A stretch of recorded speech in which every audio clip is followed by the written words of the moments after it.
All right, so far we've discussed substitutes, we've discussed the threat of new entrants, we've discussed buyer power. The next thing we're going to talk about is suppliers' power, suppliers' bargaining power.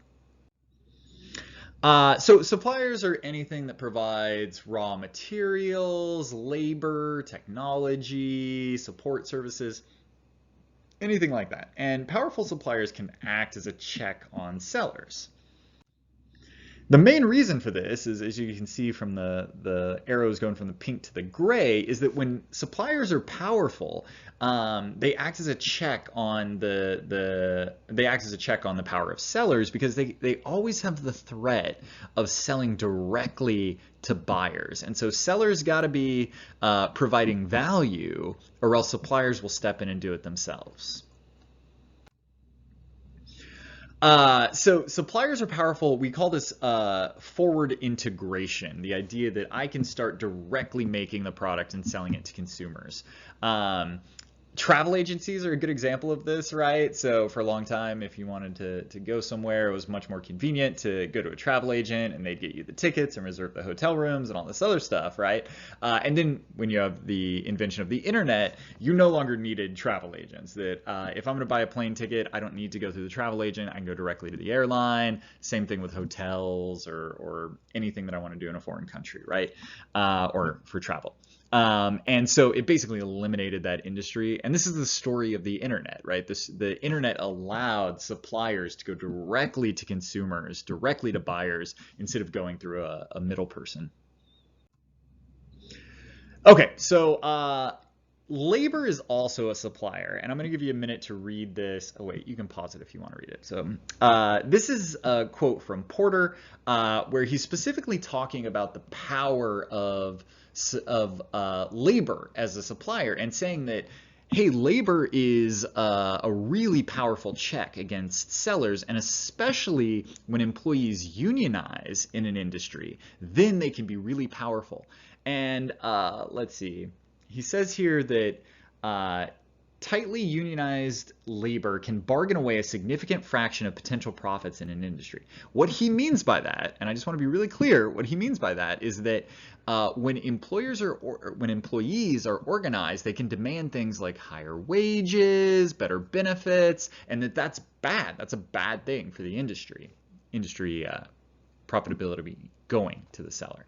And so if you're a person that works for a living, this is you, right? Like Porter is explicitly laying out strategies to disempower you. And he's saying that what good companies do, what good industries do, what smart companies and industries do is disempower their labor.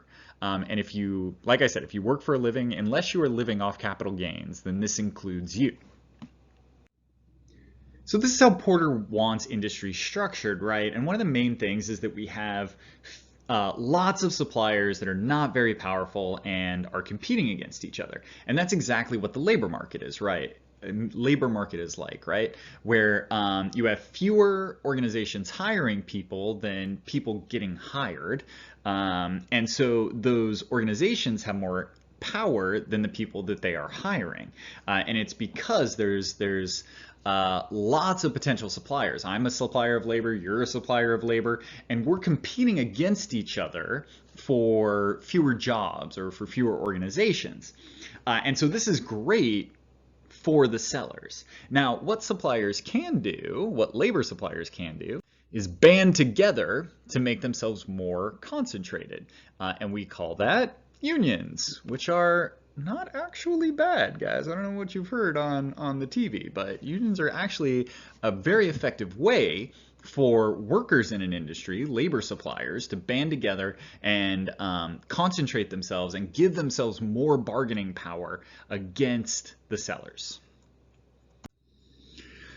So by increasing the labor supply's bargaining power, unions can capture more of an industry's value for its workers. And when unions were strong in the United States, they were very effective at doing this. So unions were key at things like instituting a minimum wage, instituting maximum hours and overtime pay, instituting things like workers' compensation and Social Security.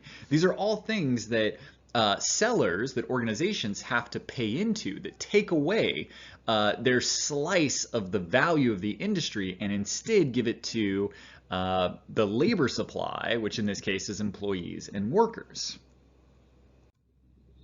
And of course, Porter finds this a bad thing, right? That's labor doesn't deserve the profit. That the goal is to get as much of the return on investment to the seller, to the businesses as possible. And so businesses consciously try to undermine organized labor and labor power, and they do it in a lot of very nefarious ways.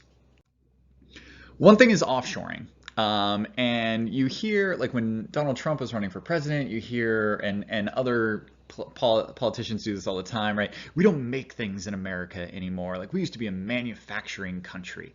And manufacturing jobs were good, and you could live a good middle-class lifestyle on manufacturing jobs. That's true, but there's nothing like magical about manufacturing jobs. It's just that manufacturing jobs were highly unionized. And so workers in manufacturing industries were able to use that unionization as bargaining power to get these middle-class jobs that could give them middle-class lifestyle. And so the organization saw this, and their response to this was to consciously offshore industries with high unionization to break the backs of unions. And it was incredibly effective, right? Unions are much less powerful than, in the United States than they were 40 or 50 years ago. That pay in manufacturing industries is incredibly low, and a big part of that is because you're now competing with Chinese workers and Vietnamese workers and Bangladeshi workers, right? So they purposefully offshore jobs to break the backs of unions in the United States, and it was very effective. Another thing that organizations do to undermine the power of labor is to use temporary and contract workers. Like, for example, Amazon uses a lot of contract workers in their warehouses. And when you constantly have people coming in and out, it's really hard to unionize. It's really hard to collectively bargain for more of that slice of the value from the industry. And then also, when you're a contract worker or a temp worker, you just don't have a lot of job security, right? So it's really easy to fire you if you speak up. Businesses use undocumented workers to avoid unionization. Undocumented workers are often in kind of precarious life situations, right? They're always at risk of being deported. And so they're not likely to get together, to band together and speak up against their employers. And then finally, businesses use government regulation to make labor organization difficult or impossible. So there's actually a lot of laws that make it really difficult to organize labor and to unionize. One of them is this Supreme Court ruling called Janis. And it's this guy, Mark Janis, who was a public school teacher, and he's like, hey, I don't want to be in the union. I shouldn't have to pay union fees if I don't want to be in the union.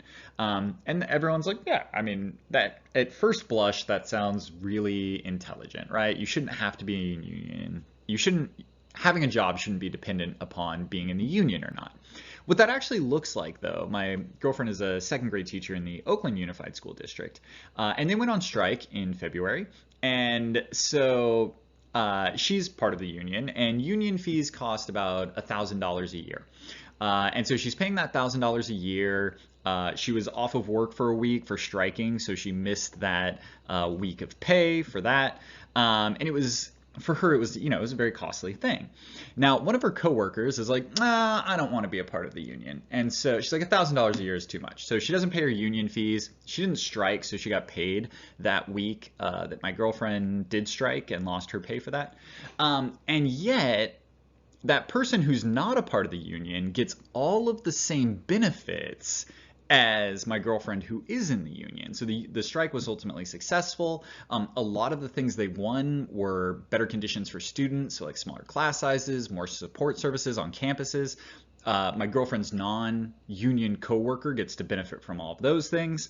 They got a raise in pay, which the non-union worker gets to benefit from, and they also got a strike bonus, which was basically supposed to make up for the money they lost while they were striking.